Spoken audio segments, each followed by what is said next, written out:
CD direct versus a preamplifier. This comes from Mike in Cyprus, and he writes to me, I've listened to several comments where you state the addition of a preamplifier adds to the listener's experience, even though historically you, me, meaning, may not always have been an advocate of adding to the signal path. I have, over the past few years, had the opportunity to try different preamps and have always ended up quickly removing them from the signal path. A simple analogy I can give is that it always created what I can only describe as a sensation of music feeling slightly restricted, whereas without a preamplifier there was a distinct sensation of an open highway without restriction that felt and sounded better in every way. Are you able to shed any light on this? Why is it the case? And if you indeed need a preamp that provides benefits that you could invest in a good source, your views on pros and cons would definitely be very much appreciated. Yeah, that's a tough one, because in one sense, and I've advocated this for years, the cleaner, simpler the signal path, the better off you're going to be. And a preamplifier adds something to the signal path. You're putting an entire piece of electronics, whether it's a vacuum tube or a solid state, whatever, you're putting something else in the signal path that isn't necessarily needed. So our DACs, most modern DACs, are able to control the volume without any loss of resolution. And for years, starting with the perfect wave DAC and going on up into the direct stream DAC, I advocated no preamplifier, none whatsoever, because to me that direct shot straight out of the DAC, straight into the power amplifier, was just as clean, musical, holographic, the whole bit, as I could possibly want. And I was, nope, that's the way it's going to be. It made logical sense to this engineering nerd brain up here. And then my old friend and partner Arnie Nudell, the founder of Infinity, and our own Bascom H. King, BHK, ganged up on me and said, McGowan, you are full of shite. Yeah, you know. It depends on the preamp.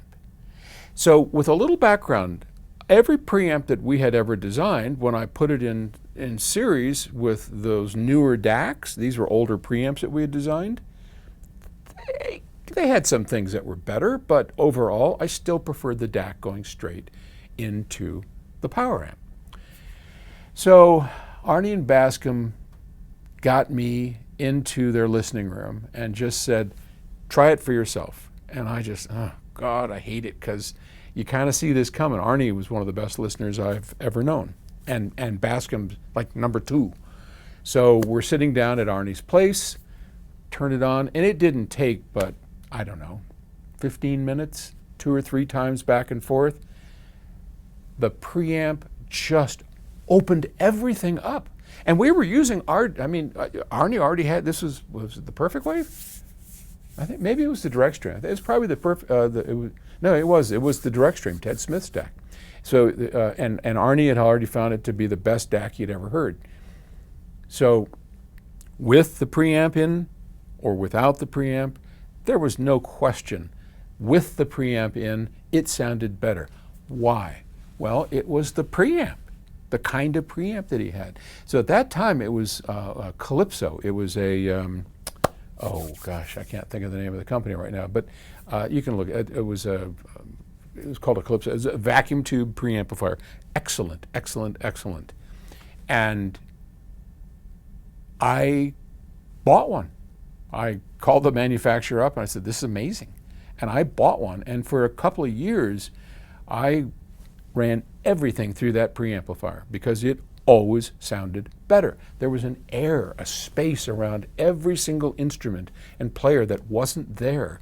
It was the exact opposite of what Mike is describing, this open highway. It was far more open. Not only was the highway open, but now I could hear space around all the performers. It was just stunning. And that, at one point, we just said, well, okay, Bascom, you need to design a preamp for us and make it better than this one, which he did, and that's called the BHK preamp. And so, long and short, in general, if you don't have a BHK, you don't have one of those Calypsos, you don't have a vacuum tube preamplifier or something that is so over the top good, then you're better off going directly from the DAC into the power amp.